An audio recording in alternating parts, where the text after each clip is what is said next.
nouvelle ligne d'Air Algérie. Bonne nouvelle pour les Algériens. La compagnie aérienne nationale s'apprête à annoncer une bonne nouvelle à ses passagers. Air Algérie ouvrira très prochainement une nouvelle ligne internationale directe.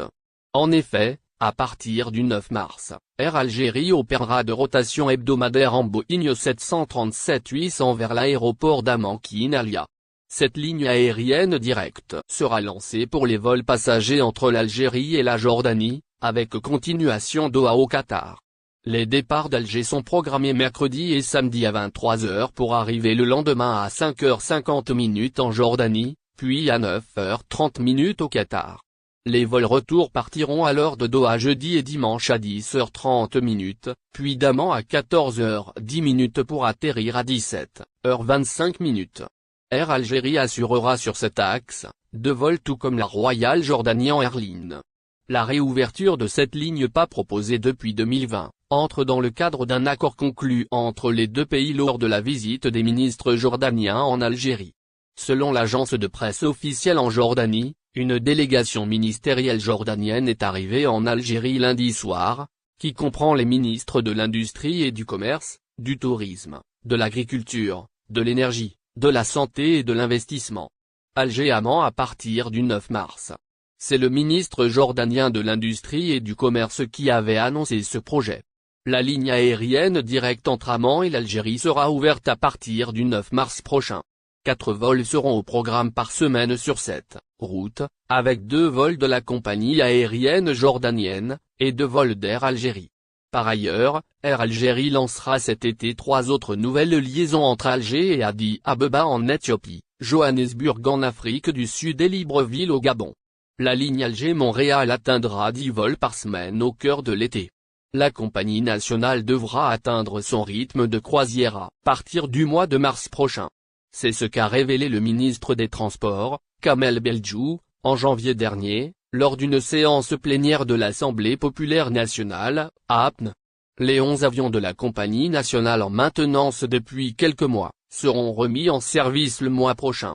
La flotte de transport aérien d'Air Algérie composée de 56 avions retrouvera 100% de ses capacités en mars prochain avec la remise en service de 11 avions actuellement en maintenance périodique, ce qui permettra de relancer l'activité du transport aérien à travers les différentes wilayas du pays, a déclaré en effet l'affaire Amira Bouraoui. La France et l'Algérie ont un besoin mutuel d'apaiser les relations.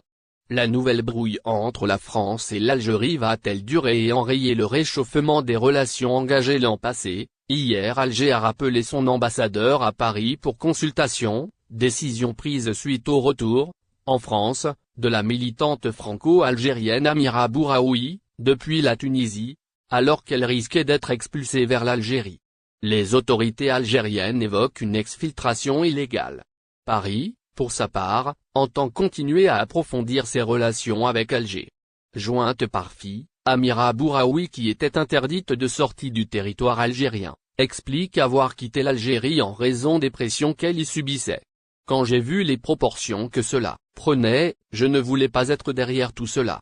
La question que devraient se poser les autorités, c'est pourquoi j'en suis arrivé là. J'étais sous le coup d'une interdiction de sortie du territoire qui durait pendant des années qui était complètement illégale. J'étais aussi, en fait, quelque part, séquestré dans mon propre pays. Amira Bouraoui avait dit qu'elle comptait retourner en Algérie, qu'elle n'était pas en exil mais après cela, à la question de savoir si elle pense toujours qu'elle peut retourner en Algérie, elle répond que dans l'immédiat, probablement pas. Si j'ai fui toutes ces répressions et toutes ces pressions ainsi que ces procès que l'on me faisait avec des chefs d'accusation farfelus, je sais que si j'y retourne maintenant, je retourne à la case prison. Qu'ils vivent aujourd'hui cela comme un affront, que je parte, pour moi est inexplicable.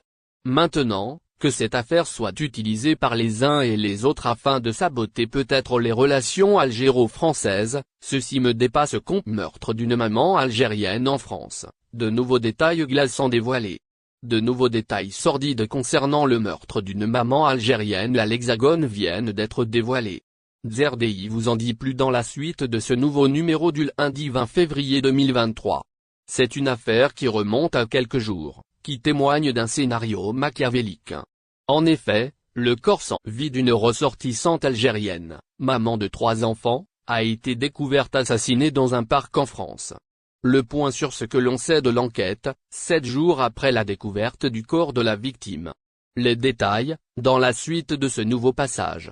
Nommée Assia Matoug, la femme quarantaine a été découverte, par des agents d'entretien, démembrée et décapitée dans le populaire parc des Buttes-Chaumont à la capitale française. Une enquête a été, alors, lancée par la brigade criminelle.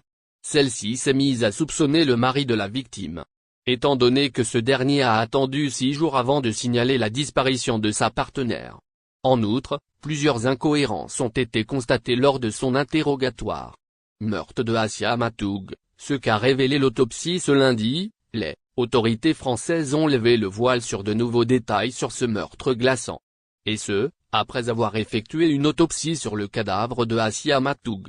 Elles ont révélé, en effet, que la femme algérienne serait morte par asphyxie avant d'être découpée.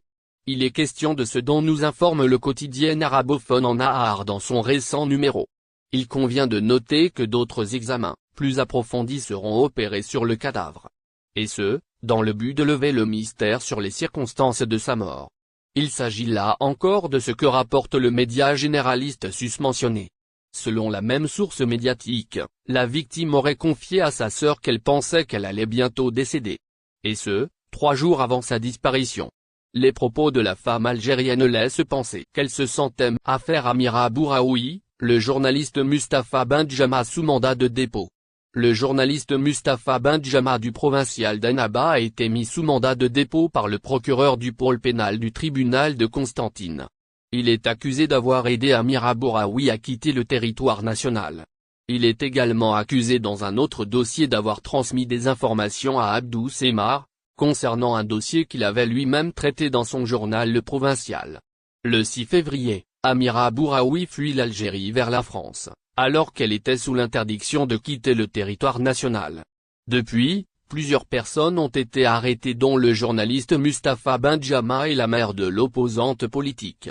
Après 12 jours passés en garde à vue, à Annaba, le journaliste, et rédacteur en chef du quotidien régional Le Provincial, Mustapha Benjama, a été transféré hier à Constantine où il sera présenté ce dimanche, 19 février 2023, devant le juge d'instruction près le tribunal de la même juridiction, apprend-on auprès de son avocat et membre du collectif de défense des détenus d'opinion. Il sera entendu dans le cadre de l'affaire de l'expatriation d'Amira Bouraoui, vers la France.